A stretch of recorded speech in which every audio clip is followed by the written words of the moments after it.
Richard Blake stood on the porch, watching the cars of his future partners disappear down the road. He could hardly contain himself from jumping with excitement. Yes, today he had nearly closed the deal of the century. For him, one of the youngest businessmen in town, this was an undeniable milestone. His grandfather would be proud, and maybe finally he'd stop hovering over everything.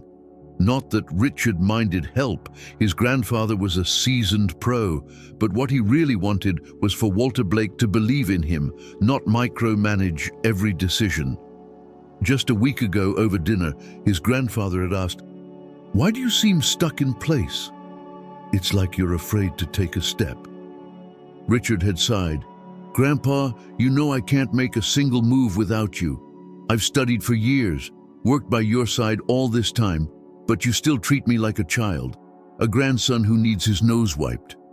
His grandfather had chuckled. "I didn't realize my help looked like that from the outside. Forgive me, but to me, you'll always be a kid. Still, I know you're smart and driven. I even want to retire, travel a bit. But you have to understand, I built this business from the ground up." Of course, Richard understood, and Walter understood him, but neither knew quite how to step aside.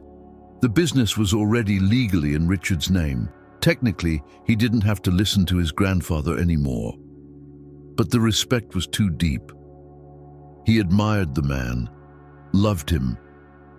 They had always been a team.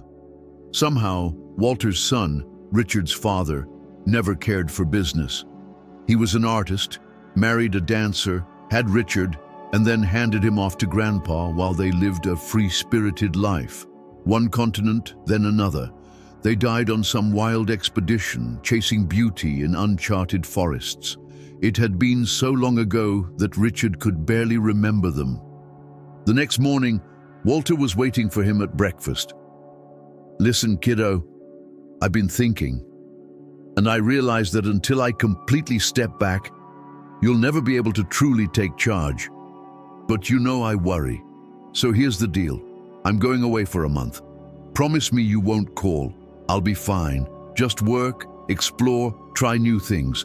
Pretend I'm not around." "A whole month? Where are you going, Grandpa?" Richard asked, raising an eyebrow.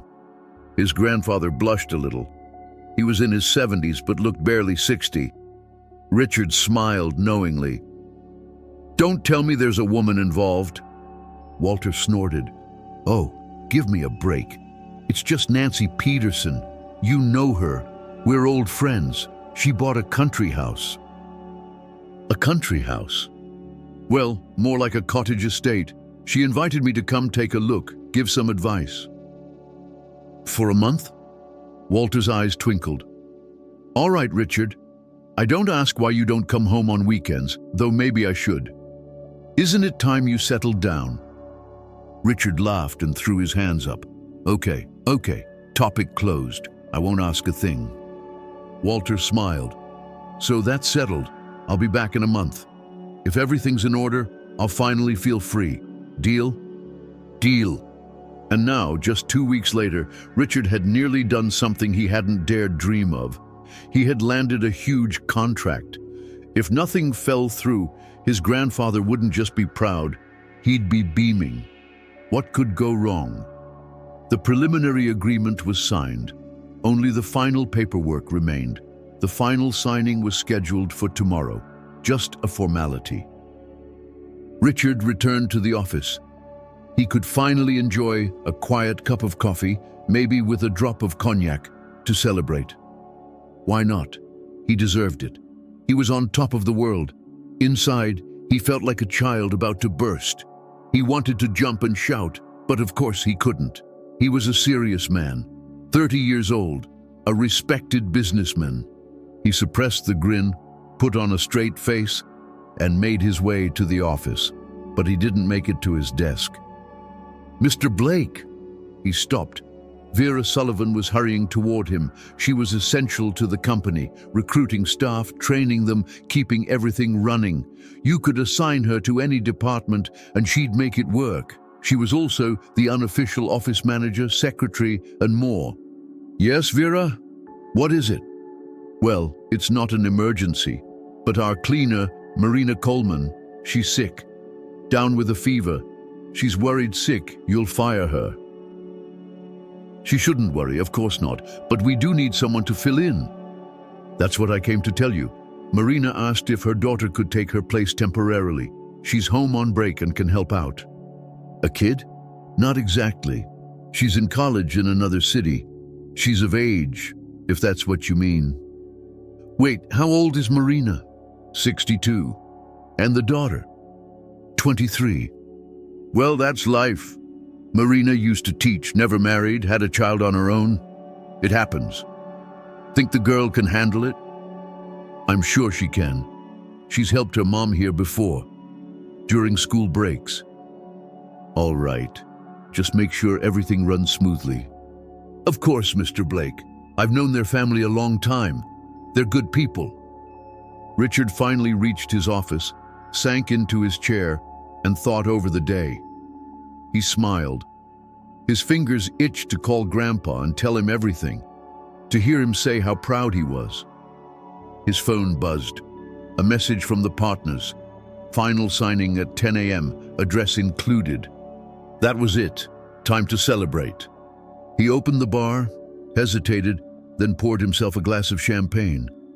Nothing too strong. He needed a sharp mind tomorrow. He leaned back in his chair. There was a soft knock on the door. Excuse me, I've finished everywhere. Just your office left. Go ahead, Richard gestured. Don't mind me. The girl moved silently through the office, wiping surfaces, tidying things. Richard watched her from the corner of his eye, lost in thought.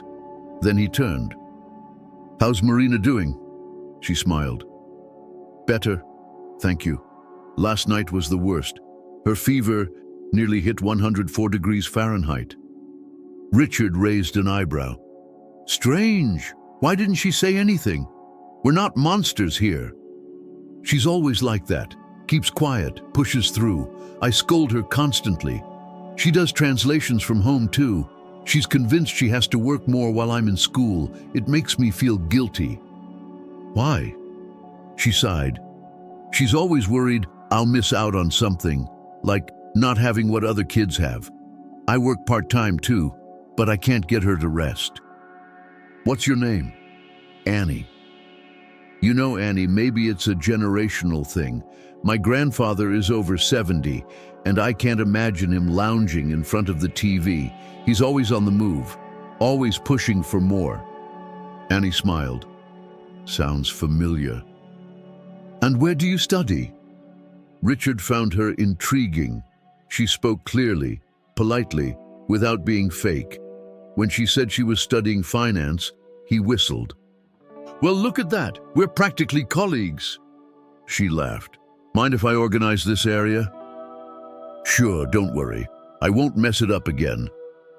He looked sheepishly at his cluttered desk. I can never seem to keep it clean. To keep a desk tidy takes more than just good intentions. Even in digital offices, people print everything. It's a whole system. If we meet again, I'll show you how it's done. I'd like that, Richard smiled, sipped his champagne, and decided not to bombard her with questions. She had a sick mother to return to. Then she paused at his desk. I wouldn't have signed this. She was looking at the contract. Richard tensed, then grew curious. Why not? She pointed. Here, and now here. He looked, and the smile vanished from his face. No way! He grabbed the papers. He had read that section multiple times, but never made the connection. I'm sorry, I should go. He barely noticed her leave. Call everyone. Now, this needs to be redone from scratch. Damn those partners. They've got pros on their side, but we'll fix it. They worked into the early morning, revising every word. It was decided he'd bring his legal and financial team to the signing. It would be tense. Maybe the partners would walk, but maybe they'd have a conscience. Richard didn't go home. He had spare suits at the office. He'd sleep there.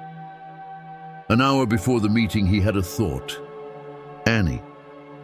She saw things differently, how they should be, not just how they were. "Vera!" he shouted from his office. She jumped. "Yes, Mr. Blake." "I need Annie's number, now." "Whose?" "Marina's daughter." Vera blinked, stunned, then reached for her phone. They stepped outside. Richard turned to Annie. "Annie, we're all in shock. That's the value of a fresh set of eyes." She blushed. "We just covered that topic in class." "I studied it too, but missed the obvious." "You can't trust people blindly in business," she murmured, then quickly added, "Sorry." He turned to his team. "All right, people, coffee's on me." Something felt off. He didn't like Annie smiling at the others. The head of procurement handed her a napkin, and she gave him such a smile, it made the poor man sweat. The younger staff were glued to her.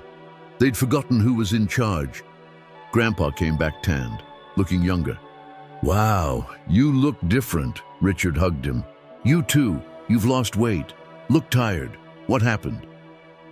"Oh, just a routine audit. Everything's fine." On the drive home, Richard told him everything. At the house, Walter gave him a long look. "Something's up. You mentioned Annie. Who is she?"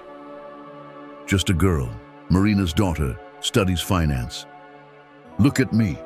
Richard reluctantly met his eyes. "Ah, now I get it.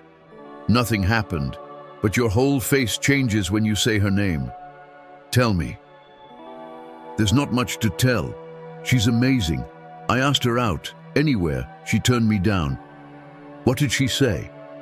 "She said it was just a moment of emotion, that she doesn't believe in fairy tales where CEOs marry janitors' daughters."